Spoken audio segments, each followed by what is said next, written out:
Break के बाद एक बार फिर से आप सभी दर्शकों का अन्नदाता कार्यक्रम में स्वागत है। अमरूद के बाग आमतौर पर प्रदेश में देखे जा सकते हैं और अक्सर अमरूद के बाग में कोई ना कोई पेड़ उकठा रोग से ग्रसित पाया ही जाता है।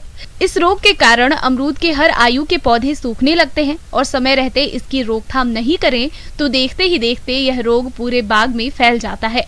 इसलिए उकठा रोग की रोकथाम के लिए आप कौन कौन से उपायों को अपनाएंगे, आइए जानते हैं डॉक्टर मनोज वर्णवाल से। किसान बंधु, खास करके हम लोग जब फल की बात करते हैं तो अमरूद भी एक प्रमुख फसल है जिसमें खास करके मुरझाने वाली बीमारी बहुत ज़्यादा देखने को मिलता है। इस समय देखा जाता है जो पौधा पुराना हो जाता है, खास करके वो 10 साल का या कह सकते हैं उससे ज़्यादा, उसमें इस रोग का लक्षण बहुत ज़्यादा आता है। तो ये रोग वास्तव में एक फफूंद के द्वारा होता है। अमरूद में उकठा रोग, जिसको हम लोग मुरझाने वाली बीमारी भी बोलते हैं या इसको मलानी रोग भी बोलते हैं।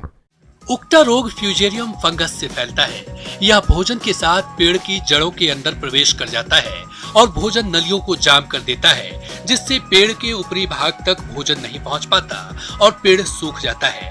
अमरूद के उत्पादन में यह सबसे बड़ी समस्या है। इसमें शाखाएं ऊपर से सूखनी शुरू हो जाती है और पूरी सूख जाती है। बाद में पूरा पौधा सूख जाता है। यह रोग वर्षा ऋतु में सबसे अधिक देखा जाता है। उकठा रोग उन क्षेत्रों में भी अधिक होता है जहां जल भराव की समस्या लंबे समय तक बनी रहती है। तो उकठा रोग का लक्षण अमरूद में खास करके उसके जो टिप पोर्शन होते हैं या कह सकते हैं कि जो पौधा का सबसे ऊपर का पोर्शन या ब्रांच के सबसे साइड वाला उसका ऊपर का पोर्शन, उसमें सबसे पहले दिखाई पड़ता है। होता है क्या, इस रोग के कारण से उसका टिप, कोई भी पौधा का जो सबसे टिप होता है टॉप वाला, वहाँ से वो सूखना शुरू होता है और वो जड़ की ओर धीरे धीरे बढ़ने लगता है। ऐसा देखा जाता है। कभी कभी तो पूरा पौधा एक साथ ही मुरझा जाता है और कभी कभी ऐसा भी देखने को मिलता है जब उसमें कोई एक शाखा निकली रहती है, उसी में सबसे पहले लक्षण दिखाई पड़ते हैं, फिर धीरे धीरे दूसरी शाखा में उसके लक्षण दिखाई पड़ते हैं, फिर बाद में चल करके पूरे पौधे पर लक्षण आते हैं। तो कभी कभी लक्षण पूरे पौधे पे एक साथ आते हैं, कभी कभी लक्षण उसके अमरूद के एक शाखा पे दिखाई पड़ता है, कभी कभी 2 शाखा पे भी दिखाई पड़ता है, जो आगे चल करके पूरे पौधे को मुरझा देता है। पौधों में रोग लगने पर इसका कोई निदान नहीं है, लेकिन ट्राइकोडर्मा विरिडी को गोबर की खाद के साथ मिलाकर खेतों और पेड़ों की जड़ों में प्रयोग करने से इसका प्रकोप कम किया जा सकता है।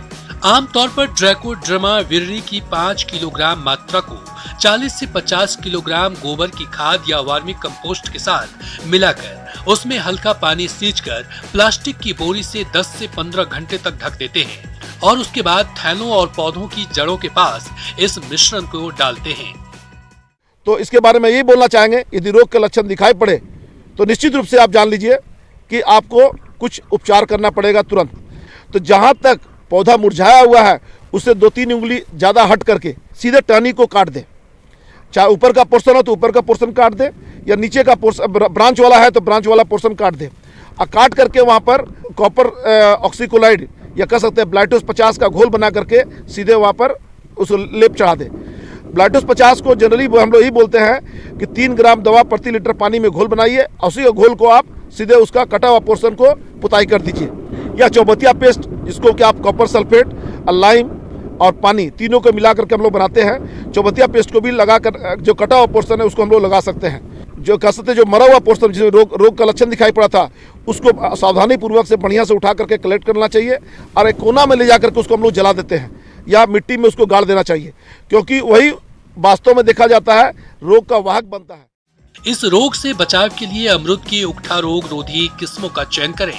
यह रोग मिट्टी जनित है, इसलिए पौधा रोपाई के पूर्व मिट्टी को फॉर्मेलिन दवा से निर्जीवीकृत करना चाहिए। अमरूद के बागों में अधिक समय तक पानी का जमाव नहीं होने दें। बरसात के मौसम में पौधों के तनों के पास मिट्टी अवश्य चढ़ा दें। साथ ही मिट्टी जांच के आधार पर संतुलित मात्रा में उर्वरकों का प्रयोग करें। दूसरा, हम लोग बोलते हैं कि सीडोमोनास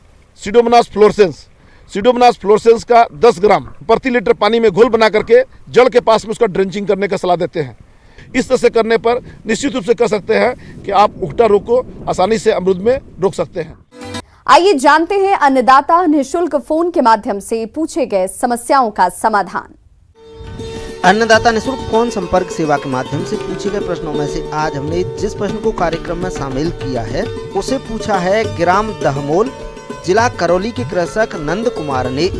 आप कद्दू की उन्नतशील किस्मों के बारे में जानकारी चाहते हैं तो नंद कुमार जी आपकी जानकारी के लिए प्रस्तुत है कार्यक्रम का ये अंश।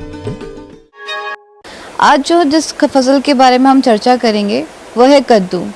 बीज का अंकुरण होना ये आपकी जलवायु पर भी बहुत निर्भर करता है, कौन सी किस्म हमें लगाना ज़्यादा फायदेमंद रहेगा। किस्म की हम बात करें कि कद्दू की किस्में जो हैं, तो कद्दू की किस्मों के लिए है पूसा विकास, पूसा विश्वास और अर्का सूर्यमुखी और अर्का चंदन। ये कुछ मुख्य किस्में हैं जो किसान भाई लगा सकते हैं। किसान भाइयों, अभी आपने कद्दू का अधिक उत्पादन देने वाली किस्मों के बारे में जानकारी हासिल की। अब आइए जानते हैं भूमि का चयन और तैयारी तथा खाद उर्वरक प्रबंधन के बारे में। कद्दू के लिए सबसे पहले हम बात करते हैं कि उसको मिट्टी किस प्रकार की चाहिए या भूमि किस प्रकार की होनी चाहिए। तो उसके लिए दोमट या फिर दोमट बलुई मिट्टी बहुत अच्छी मानी जाती है। अब बात करते हैं कि हम खेत की तैयारी कैसे करें। क्योंकि कद्दू की जो फसल है वह उथली जड़ वाली फसल होती है, तो उसमें अधिक जुताई की आवश्यकता नहीं होती है, परंतु फिर भी 2 से 3 बार आप कल्टीवेटर का प्रयोग करके उसको कल्टीवेटर से आप उसकी जुताई करिए खेत की, और उसके बाद फिर आप पाटा का यूज़ करके आप उसको समतल कर दीजिए। तो इस प्रकार से आप खेत की तैयारी कर सकते हैं। अब खेत की तैयारी होने के बाद जो मुख्य बात आती है वो है खाद व उर्वरक की। तो खाद की अगर हम बात करते हैं तो खाद के लिए 40 से 50 क्विंटल जो गोबर की सड़ी हुई खाद होती है वो आप किसान भाई प्रयोग करें। जो आखिरी जुताई आप करेंगे उससे पहले समान रूप से उसको पूरे खेत में बिखेर दीजिए। इसके बाद अगर हम बात करते हैं जो हम उर्वरक हम NPK का जो प्रयोग करेंगे, तो कद्दू की फसल के लिए नाइट्रोजन जो है वो हम देंगे 80 किलोग्राम, उसके बाद फॉस्फेट हम देंगे 80 किलोग्राम और पोटाश की जो मात्रा होगी वो 40 किलोग्राम। किसान भाई ये ज़रूर ध्यान दें कि जो नाइट्रोजन की आप मात्रा देंगे तो उसको पहले 2 भागों में बांट लें। तो जो पहली मात्रा अगर होगी उसको आप पोटाश की और फॉस्फेट की पूरी मात्रा के साथ मिलाकर आप उसको खेत तैयार करते समय पर दे देंगे। जो बचा हुआ हमारा नाइट्रोजन है, जो कि 40 किलो जो बच गया है, उसको फिर किसान भाई 2 भागों में आप विभाजित करिए, डिवाइड करिए, और उसका जो जो बचा हुआ है, जैसे 40 का अगर आप आधा करते हैं तो 20 किलोग्राम, तो 20 किलोग्राम नाइट्रोजन जो है वो आप जब पौधे में 3 से 4 पत्तियां आने लगे उस समय पर दें, और जो बाकी जो 20 किलोग्राम की जो मात्रा है वो आप देंगे आप जब फूल आने लग जाएंगे। जब आपके पौधे में फूल आपको आते हुए दिखे तब आप बाकी जो बची हुई नाइट्रोजन की मात्रा है वह देंगे। 1 हेक्टेयर में अगर कद्दू की फसल लगाना चाहते हैं 3 से 4 किलोग्राम प्रति हेक्टेयर के हिसाब से आपको बीज दर चाहिएगी। बारिश का महीना है, बारिश का सीज़न चल रहा है, तो इस समय पे अधिकतर किसान भाई जो है वो रिच मेथड जो बेड बनाकर जो लगाते हैं कद्दू, इस प्रकार से लगाते हैं।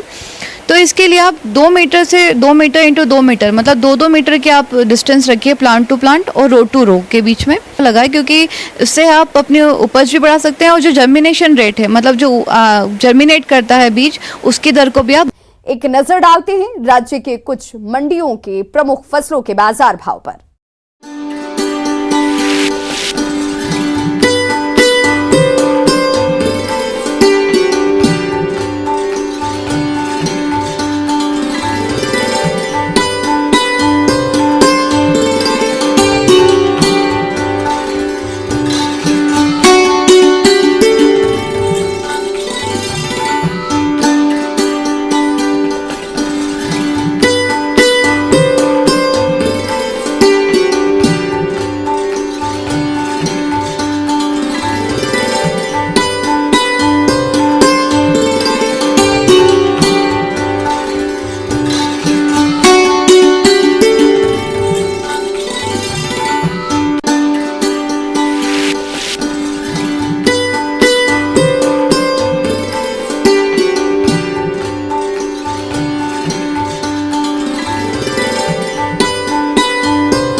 किसान भाइयों, कृषि संबंधित समस्या और सुझावों के लिए आप हमें इस पते पर संपर्क कर सकते हैं।